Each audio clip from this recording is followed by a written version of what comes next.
할렐루야. PPT 해주세요. 이게 안 되니까. 우리 오늘 본문 말씀에 보면 사도행전인데요. 사도행전에 예수님이 이 땅에 오셨다가 십자가에 못 박히시고, 그 다음에 3일 만에 부활하시고 성전하시고 하나님의 성령을 보내주셔서, 그래서 이 성령 받은 제자들과 또 사도들이 복음을 전하는 사도들의 행전이라, 사도행전 내용입니다. 오늘 배경에 보면 특별히 그 가운데 다메섹에서 예수님을 만난 바울이 전도자로 변화가 돼서 기록된 내용입니다. 예수님을 만나고 나서 변화가 됐는데 전도자로 변화가 됐어요. 같이 해볼까요? 전도자로 변화가 됐습니다. 또 구체적으로 보면 나만 믿던 사람, 보이는 것만이 전부라고 생각했던 사도 바울이잖아요. 사울이었잖아요.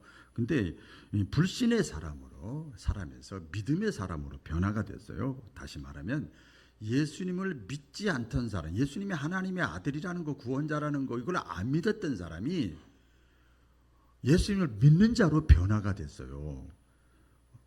그리고 더 나아가서 예수님을 믿는 사람을 어리석고 나쁜 사람이라고, 사회를 혼란시키는 사람이라고 해가지고 사회 질서를 지킨다고 하면서 이 사울이 말이에요, 바울 되기 전에 오히려 예수 믿는 사람을 잡아 죽이는 핍박자였어요. 아시죠? 핍박자였는데 예수님을 만나고 나서, 다메섹 도상에서 예수님을 만나고 나서 예수님을 전하는 사람으로 변화가 됐어요. 그래서 자기가 핍박자였는데 이제는 자기가 예수님을 전하다가 핍박을 받는 사람으로 변화가 됐어요. 대단하죠? 이게 예수 제대로 믿는 거예요. 전하는 정도가 아니라 핍박을 받는 자로 자기 자신이 변화가 되어졌습니다. 더 나아가서 사도행전 전체 내용 가운데 보면, 또 사도 바울 서신에 보면 땅끝까지 이르러, 주님의 뜻이니까 그것이 땅끝까지 이르러 이방 땅 로마에까지 이 복음을 전하는 거예요. 예수님이 하나님의 아들이다, 예수 믿으면 천국과 지옥이 있는데 예수 믿어야 된다, 이것을 전하는 사람. 근데 그 전할 때 우리 잘 알죠? 고난이 있었어요. 어려움이 있었어요. 억울했어요. 감옥에 갇혔어요. 풍랑을 만났어요. 모함당해서 죄수의 몸이 됐어요. 그런데도 복음을 전하는 사람으로 변화가 됐습니다. 여러분, 신앙생활은 물론 교회 안 다니던 사람이, 주일 성수 안 하던 사람이, 11주 안 하던 사람이 11주하고 주일 성수하고 예배드리고, 이것도 변하지만 예수님을 믿지 않던 사람이 예수님을 믿는 사람으로 변화되는 것이 최고의 변화고 기적인 줄로 믿습니다. 그렇습니다. 그런데 이 사도 바울이 이 전도를 자기가 뜨거워가지고 전도를 하는 거예요. 복음을 예수 믿으라고 전하는데 모든 사람이 다 받아들이질 않았어요. 사도행전 내용이 뭐 자세히 나와요. 오히려 이 하나님의 복음을 전할 때 그것을 막 멸시하고 방해하는 사람들이 또 한쪽에서는 많이 있었어요. 그런데 이 사도 바울은요, 그 사람들의 방해하고 멸시하는 사람들의 반응에 신경 쓰지를 않습니다. 포기하지 않고 낙심하지 않고 흔들리질 않았어요. 우리 사도 바울이 여러 군데서 교회를 세우고 또 떠나면 그 교회를 또 세워나가는데 얼마나 사탄 마귀가 역사합니까? 그래서 사도 바울이 그렇게 얘기를 하잖아요. 나도 힘들다. 그런데 받아들이든지 안 받아들이든지, 듣든지 아니 듣든지 내가 전해야 할 복음을 나는 담대하게 전하노라. 사도 바울이 그냥 신경 안 쓰고 복음을 전하는 거예요. 여러분, 내가 만난 예수님, 다메섹 도상에서 만난 예수님을 다른 사람에게 전하고자 하고 싶은 마음이 사도 바울의 마음속에 충만했어요. 그런데 다 아이고 어서 오세요, 아이고 집사님, 권사님 어서 오세요, 아이고 좋은 말씀 전하네요, 이러면 얼마나 좋겠어요. 그런데 욕하고 비난하고 헐뜯고 모함하고 박해하고 이런 사람들이 주변에 계속 있었어요. 그런데도 사도 바울은 계속 전하는 거예요. 이게 누구의 마음일까요? 주님의 마음이에요. 사도 바울의 마음이 아니고 주님의 마음입니다. 오늘 2024년 교단적으로 또 우리 선교주의를 통해서 우리가 영혼 구원의 열매를 맺고자 할 때 꼭 기억해야 될 거, 오늘 말씀을 통해서 한 두세 가지로 말씀을 또 통해 은혜를 받겠습니다. 첫째는 거둘 열매는 항상 준비가 되어 있다. 같이 해보겠습니다. 거둘 열매는 항상 준비가 되어 있다. 오늘 그 본문 14장, 사도행 14장 그 전에 13장의 그 배경에 보면 사도 바울이요, 이게 복음을 전합니다. 예수가 하나님의 아들입니다. 그리고 전도하고 뭐 설교하고 그러는 거예요. 그렇게 복음을 전했어요. 그러니까 사람들이 야, 이 말씀이 너무 좋다. 오늘 주정남 도국산 기도 원장님 오시는데 예를 들어서 사도 바울이 한 곳에 머물러서 목회하는 사람이 아니잖아요. 막 돌아다니면서 하잖아요. 이렇게 말씀이 너무 좋다. 그러니까 사도 바울에게 부탁을 합니다. 바울 선생님, 일주일 있다가 안식일 될 때 다시 와서 말씀을 전해주세요. 더 가지 마시고 다른 지역으로 가지 마시고 말씀을 전해주세요. 그래서 사도 바울이 너무 간청을 하니까 그 다음 일주일 있다가 안식일에 다시 돼서 회당에 가서 딱 들어갔어요. 들어갔더니 사람들이 막 엄청나게 몰려 있는 거예요. 뭐 명수는 안 나와 있지만 사람들이 많이 몰려 있었어요. 하나님의 말씀을 듣는 자리에 많이 몰려온 거예요. 왜 사람들이 몰려왔을까? 어떻게 사람들이 몰려왔을까? 이 바울이 전한, 그 전에 먼저 들었던 이 바울이 전한 이 복음, 예수님에 대한 이야기를 들은 사람들이 너무 말씀이 좋으니까 다른 사람들에게 내가 들은 예수님에 대해서 다른 사람에게 다시 또 전하는 거예요. 야, 가보자. 다음 주에 다시 오시기로 했어. 다시 가보자. 그래 사람들을 전부 모아 갖고 온 거예요. 여러분, 이게 전도한 거잖아요. 전도는 특정만 하는 게 아닙니다. 누구나 다 전도자입니다. 먼저 들은 사람이 듣지 못한 사람들에게 말해주는 거. 성경을 통해서 얘기해도 되고 다른 사람 통해서 얘기해도 되고 내가 경험한 거 얘기해도 되고 그게 전도입니다. 그렇게 사람들이 했어요. 사람들이 많이 몰려들었어요. 사도 바울이 생각할 때는 여기에 다른 사람들은 안 올 것 같아 더 이상. 그런데 그 다음 주에 사람들이 팍 몰려 있는 거예요. 깜짝 놀란 거예요. 사도 바울이. 내 생각하고 완전히 틀리네. 마치 여러분 아시죠? 사마리아 여인이 예수님의 말씀을 들었잖아요. 우리 성경 수가성 사마리아 여인이 남자 5명하고 막 결혼하고 막 살고 그랬잖아요. 근데 창피해서 밖에도 못 나갔는데 예수님을 만나서 얘기를 이렇게 나눠 보니까 예수님이 하나님의 아들이고 메시아야. 야, 진짜야. 그래가지고 자기가 어떻게 했습니까? 그 물동이를 버려두고 동네에 나가서 내가 만난 예수님에 대해 얘기를 하는 거예요. 그러면 사람들이 생각할 때 생각해 보세요.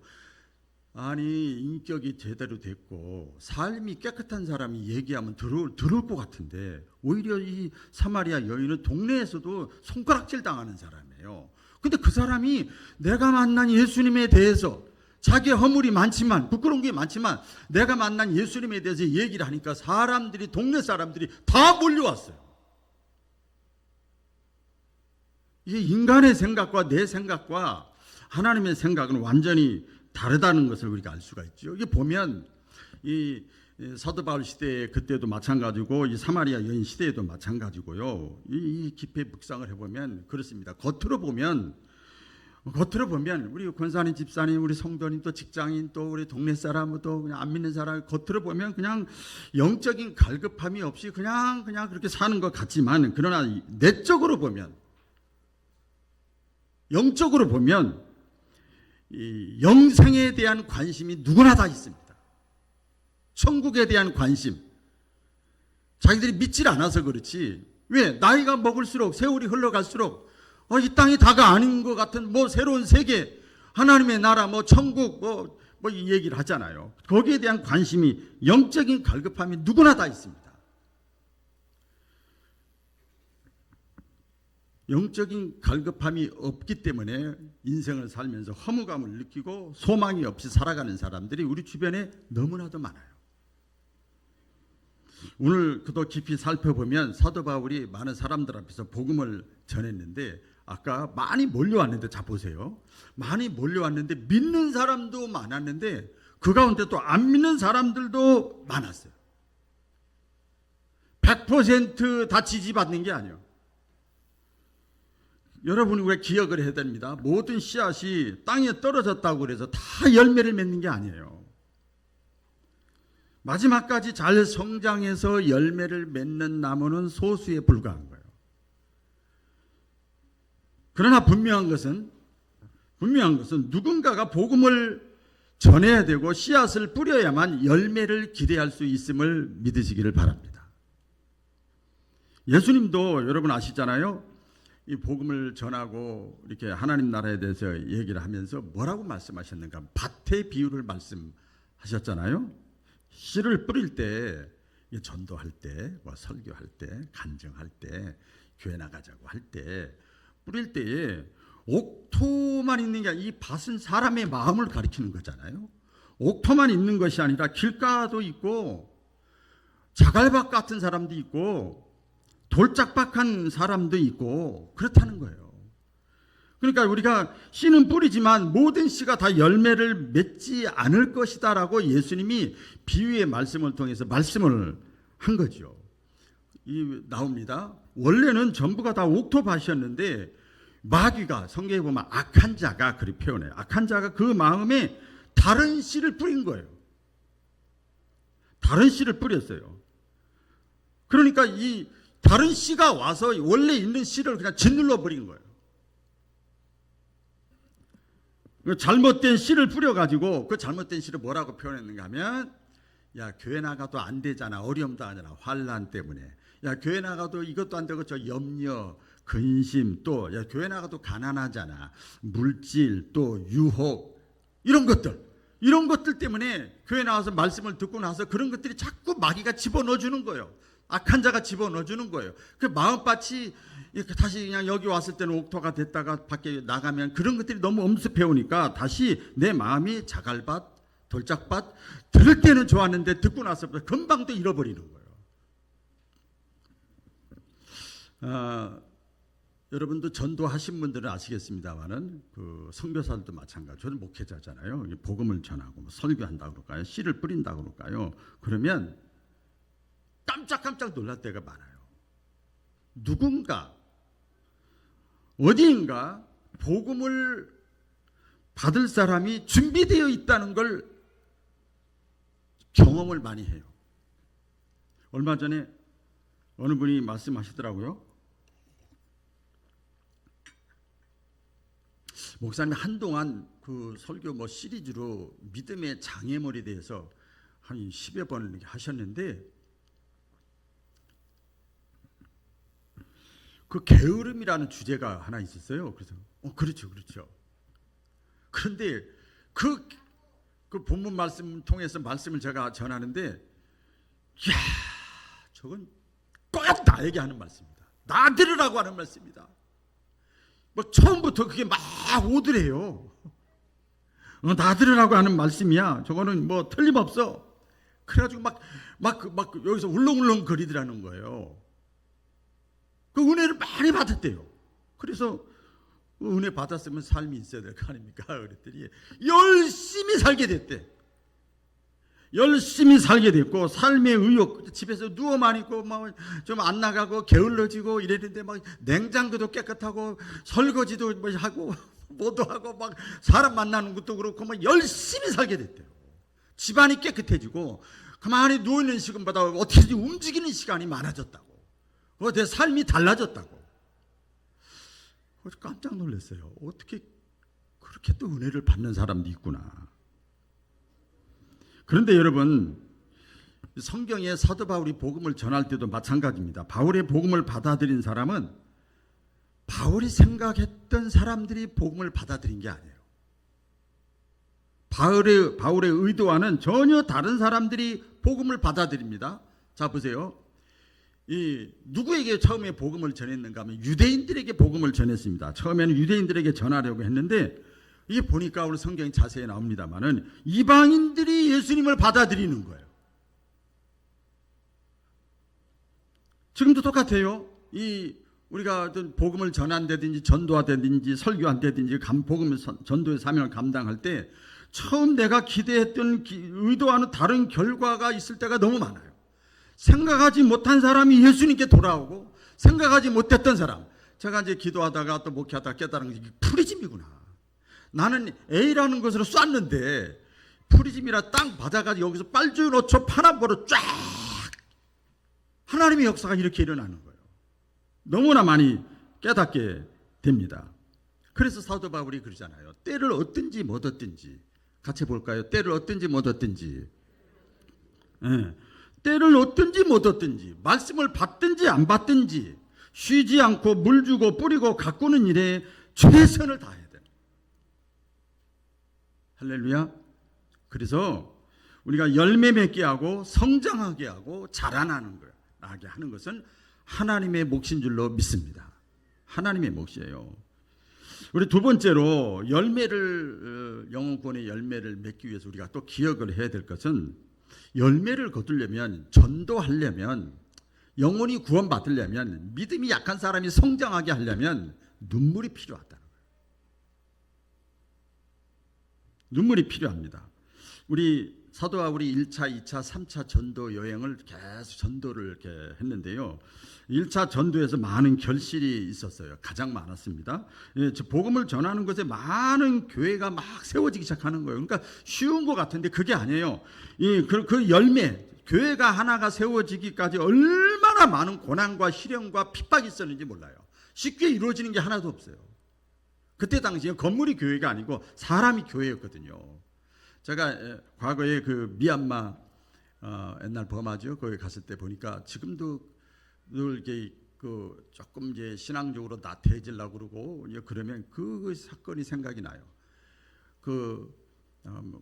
무슨 호수를 타고 또 그 수풀림을 지나서 5시간 6시간을 막 또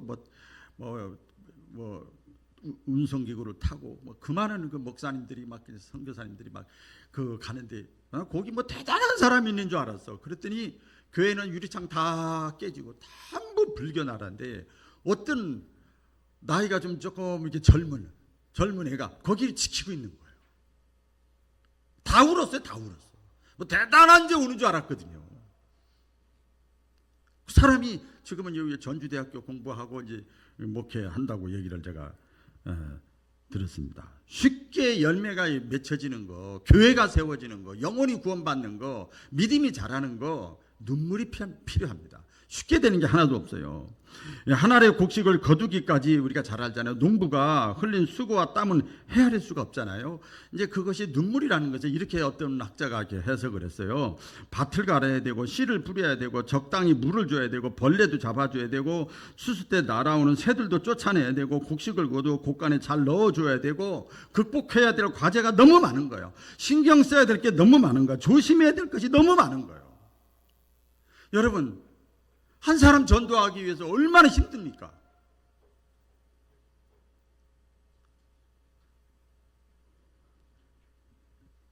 그러기 위해서 오늘 여기 눈물이라는 것이 아까 제가 설명을 했습니다마는 돌봄이 필요하고 격려가 필요하고 눈높이를 낮춰주는 게 필요하고 배려가 필요하고 관심이 필요한 거예요.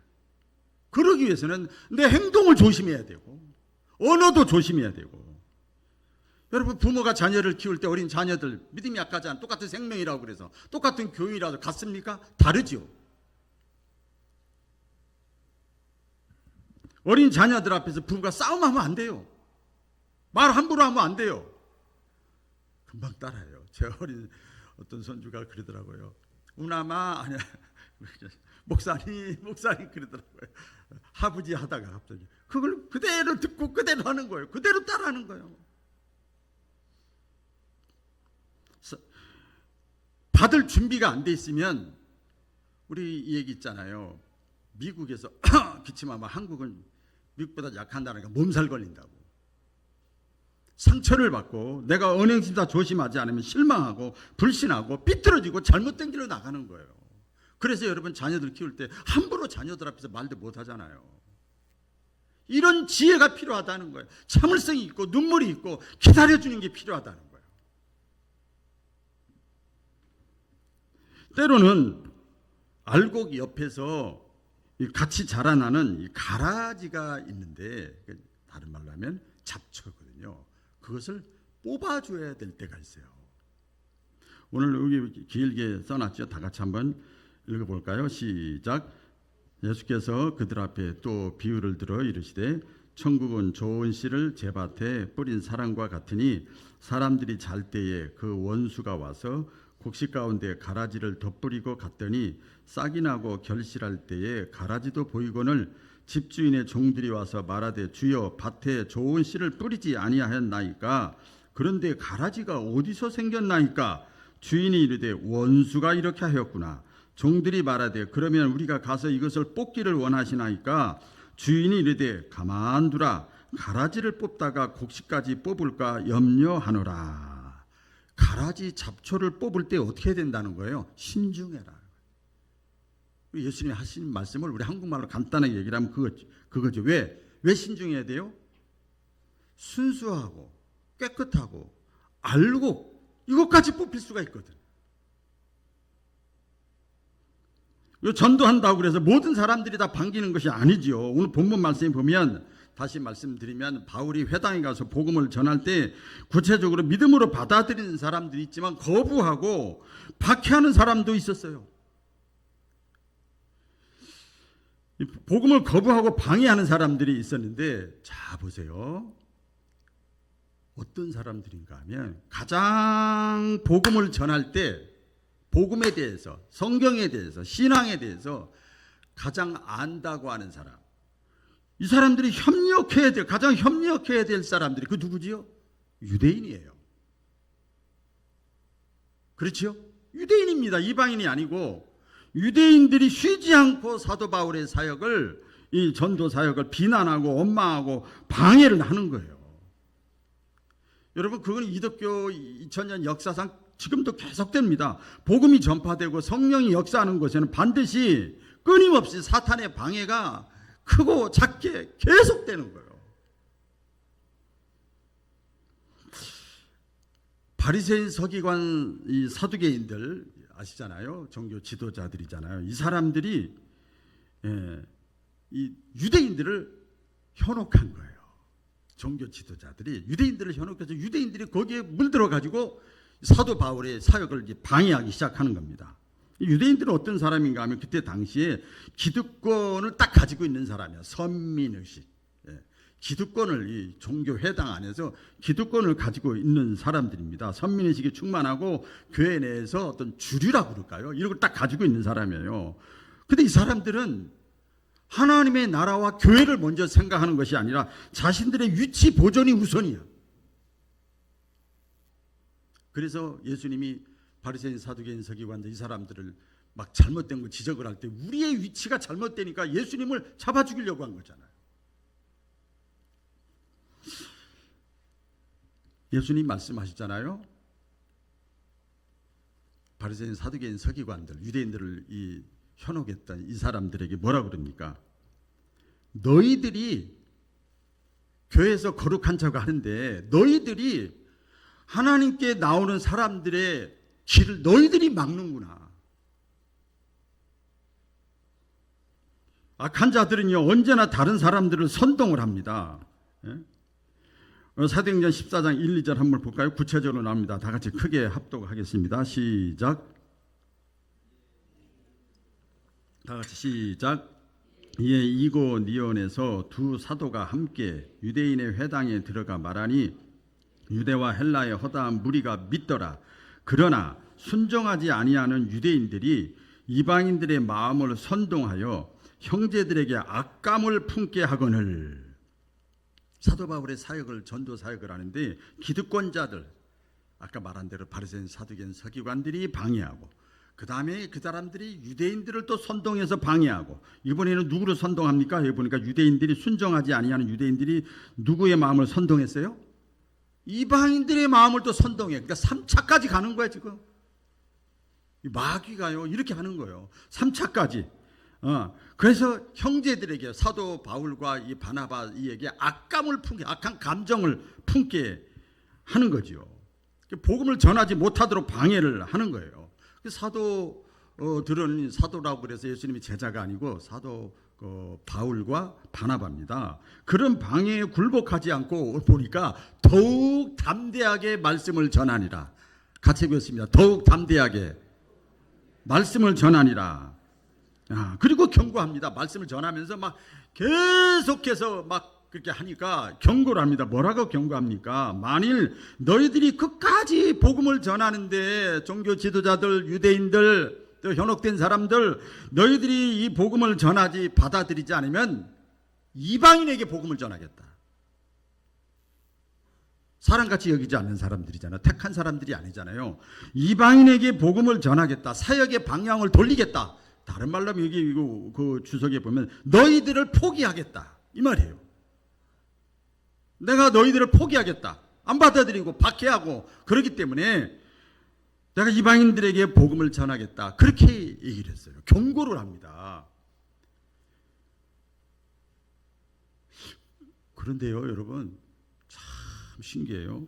그런 바울의 말을 듣고도 약한 유대인들과 마음의 그 선동의 마음이 변한 이방인들이 더 방해합니다. 더 방해합니다. 어떻게 방해를 하는가 하면 이번에는 이방인들도 자 바리새인, 사두개인, 서기관, 유대인들, 그다음에 거기 선동된 사람들, 그다음에 이방인들 선동된 사람들이 이번에 성경에 보니까 교회 안에 순진한 사람들을 선동하여 그렇게 표현되어 있어요. 교회 안에 순진한 사람들을 선동하여 하나님의 사역을 방해했다. 이 순진한 사람이 누군가 하면 이렇게 나오죠. 경건한 귀부인들, 경건한 귀부인들과 신의 힘 있는 사람들, 그들을 선동하는데 약간의 거짓말을 살짝 섞어가지고 이 사도 바울의 사역을 막 방해하기 시작하는 거예요. 그러니까 1차, 2차, 3차 순진한 사람들까지 귀부인들까지 신의 유력인들 4차 전부 다 선동이 된 거예요. 사도 바울의 이 사역이 막 방해받는 거지요. 그런데 이 보니까 또 뭐라고 기록되어 있는가 하면 이 경건한 귀부인들, 이 순진한 사람들 자신들이 하는 일이 옳다고 여기는데 그것이 하나님 앞에서 얼마나 잘못된 일인지 분별하지 못했다고 그랬어요. 여러분 오늘도 마찬가지입니다. 이 지금 선교주일 예배가 드리고 있는데 선교, 전도, 뭐 복음 전파, 뭐 증인, 뭐 간증 다 표현되는 거잖아요. 그걸 하는 데 있어서는 여러분 연어와 같이 싸우는 거예요. 어려움이 있기 마련이에요. 넓은 길, 넓은 문 계속 그것이 있기 마련이에요. 최후의 승리는 하나님밖에 없음을 믿으시기를 바랍니다. 이때 그래서 필요한 것이 기다려야 돼. 이때 필요한 것이 요구되는 것이 눈물이야. 이때 필요한 것이 긍휼히 여기는 마음이야. 이게 주님의 마음이고, 이 선교사들 가서 보세요. 우리 여러분 잘 아시잖아요. 옛날부터 그렇고 지금도 그렇고. 여기서 선교사 훈련을 받으려면 얼마나 많은 영성 훈련을 쌓고 갑니까? 가서 1년, 2년, 3년, 4년, 5년 있는데도 한 명도 전도가 안 돼. 기다리는 거예요. 끊임없이 찾아가는 거예요. 눈물 흘리는 거예요. 계속 중보기도 하는 거예요.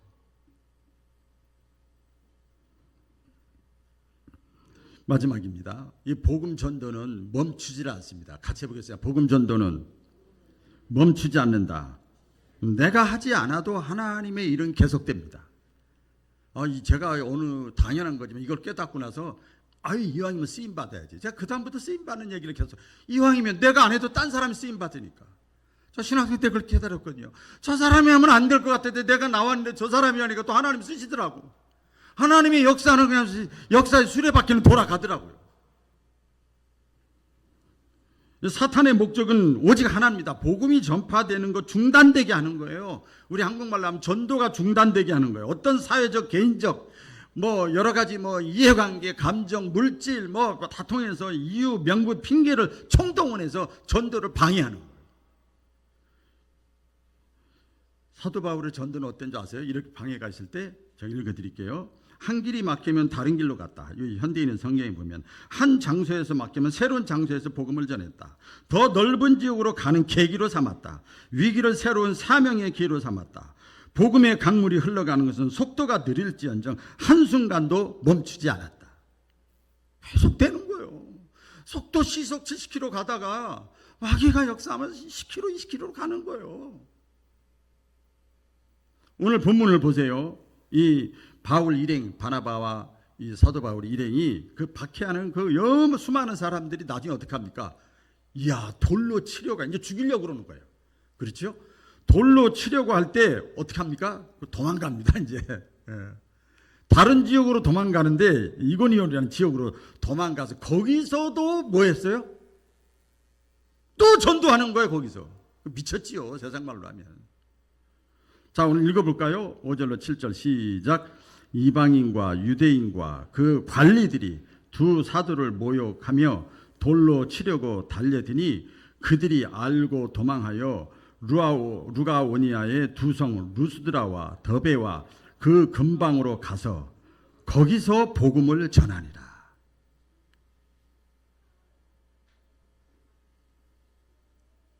이게 변화입니다. 도망갔으니까 이제 안 해도 되잖아. 거기서 또 복음을 전하는 거예요. 그렇다고 해서 한편으로 이렇게 생각하고 젊은 사람들도 있는데 이런 모습이 너무 선교가 전도가 무식하고 무모하고 생각 없는 그런 게 아니냐. 박해와 이 방해를 이거 있으면 그때는 좀 참고 이래야지 무분별하게 그렇게 행동할 수 있느냐. 여기서 핍박했으면 다른 데 가서 그때 좀 가만히 좀 있지. 그걸 또 복음을 전해. 너무 무식한 거 아니야? 너무 광신자 아니야? 이럴 수 있잖아요. 예수님께서도 여러분 아시잖아요. 최선을 다해서 말씀하셨어요. 최선을 다해서 기다리고 인내하고 복음을 전하고 사랑의 마음으로 복음을 전했음에도 그들이 끝까지 받아들이지 않으면 예수님이 어떻게 하라고 그런 줄 아세요? 우리 여기 나와 있나요? 안 나요. 너희 발에 먼지를 떨어버리라고 그랬어요. 무모하지 않지요. 굉장히 지혜롭죠, 예수님이. 너희 발에 먼지를 떨어버리라. 마태복음 10장 14절 제가 읽어드릴게요. 누구든지 끝까지 너희를 영접하지도 않고 너희 말을 듣지도 아니하거든 그 집이나 성에서 나가서 너의 발에 먼지를 떨어버리라. 무식하지 않지요. 무모하지 않지요. 물러서야 할 때, 기다려야 할 때, 포기해야 될 때 분별할 수 있는 지혜가 우리에게 필요합니다. 예수님 잘 아시잖아요. 예수님이 얼마나 능력을 많이 행하셨어요. 예수님이 가는 곳마다 얼마나 많은 사람들이 따라다녔어요. 그런데 유독 예수님의 고향 사람들은 예수님을 무시합니다. 어릴 때부터 오랫동안 봐왔어. 받아들이질 않아요. 그래서 예수님 아시잖아요. 고향 사람들이 영접하지 않으니까 예수님이 다른 곳에 가서 말씀을 전했어요. 그랬더니 거기서 예수 믿는 사람들이 많아지기 시작한 거예요. 말씀을 맺겠습니다. 우리 신앙생활의 이 모든 목적은 오직 영혼 구원입니다. 같이 보겠습니다. 영혼 구원. 오늘 뭐 선교 주일이니까 계속 들으셔야 됩니다. 우리를 하나님의 자녀로 부르신 목적도 영혼 구원이고 저와 여러분을 직분자로 사역자로 세우신 목적도 영혼 구원이고 교회를 세우고 교회를 우리에게 주신 목적도 내 교회를 주신 목적도 영혼 구원이고 건강을 주신 목적도 영혼 구원이고 다시 살려준 거 영혼 구원이란 말이에요. 물질을 주신 목적도 영혼 구원이고 나에게 달란트와 재능 경험을 주신 것도 영혼 구원이고 명예를 주신 것도 영혼 구원입니다. 우리 요한복음 15장 16절 너희가 나를 택한 것이 아니요 내가 너희를 뭐라고 그랬어요? 택하여 이렇게 주고 다 세웠나니 그 이유는 뭡니까? 너희로 가서 열매를 맺게 하고 또 너희 열매가 항상 있게 하려 함이니라. 신앙생활의 최종 목적도 오직 영혼 구원입니다. 저도 신앙생활하고 여러분도 신앙생활하는 거예요. 오직 영혼 구원입니다. 베드로전서 1장 9절 아닙니까? 주보에도 전도에다 제가 그걸 써놨는데 믿음의 결국 곧 영혼의 구원을 받음이라. 기도하시겠습니다. 올 한 해 사랑하는 우리